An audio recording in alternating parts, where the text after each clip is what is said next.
Hi, everyone. This is Professor Hall, and this is your official welcome to our summer literature course, English 240, which is literature of the Harlem Renaissance. And if you're not aware, the Harlem Renaissance is kind of a smaller literary movement that took place mostly in Harlem in New York City during the 20s and 30s and a little bit outside those dates, but mostly in that time period. It took place during a larger literary movement of modernism, which we'll also be talking about.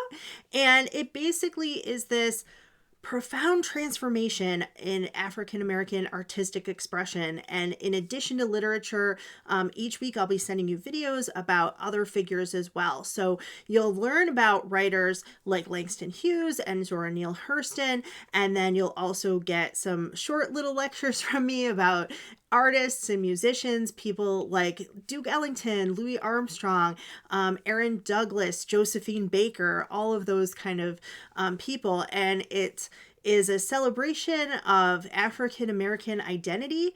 It's a time of challenging racial stereotypes.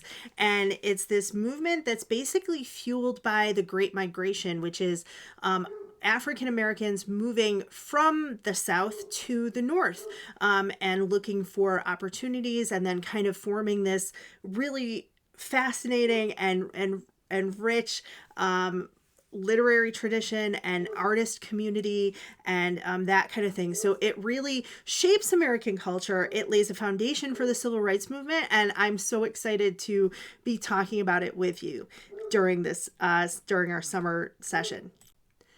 So, because of the time period we're working in, everything that we're going to be reading is fallen out of copyright. So all of your readings are going to be right in the course assignments and in our module folders, and you can find them sometimes in PDF and sometimes in Word. Once in a while, I think I might have given you some links to look at as well, but you don't have a book to purchase for this term.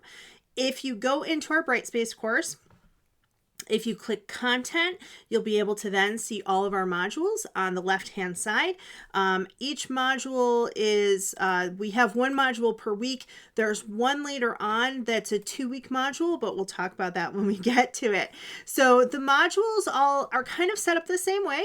You have something to read, something to watch, and something to do. You do the watching first. So for this week, you have 2 lectures from me on modernism. That's the larger movement going on during this time period. I talk about how the writers of this time period are pushing back against the literary movements of the past and how they're looking forward to postmodernism, which comes after this time period. You also have some crash course videos that I found for you from YouTube about the Harlem Renaissance in particular, and it goes into more detail than I just did in my little paragraph summary here of what it's about. After that, you'll have some course readings, and then to do, you'll have our discussion forum. All of your assignments are due Sunday by 11:59 p.m. So before midnight. And for this week, your readings are, you have an essay from Elaine Locke. This was in a book that he edited and compiled from all different writers of this time period.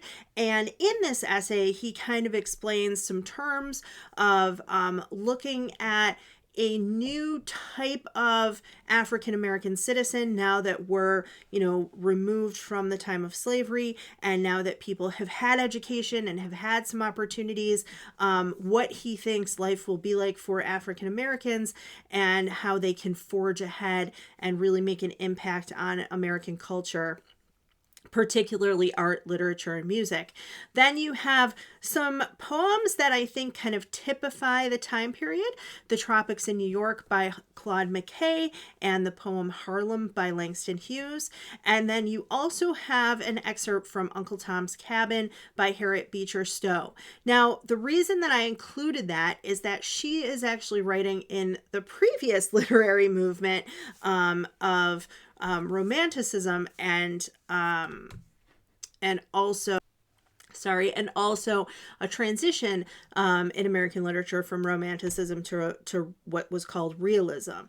But regardless, I think that what her work does is kind of she's a white female author, and it kind of shows that even though she's trying to depict African Americans in a positive way, she's still falling into stereotypes. And a lot of those stereotypes are what writers of the Harlem Renaissance are trying to work against.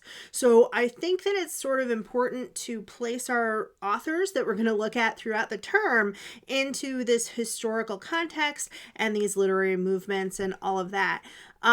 So that is it for this week. You're going to get a great historical overview of the time period, some really solid information about the literature of the time period, and then a little taste of some of that literature that you can then talk about in our first discussion forum.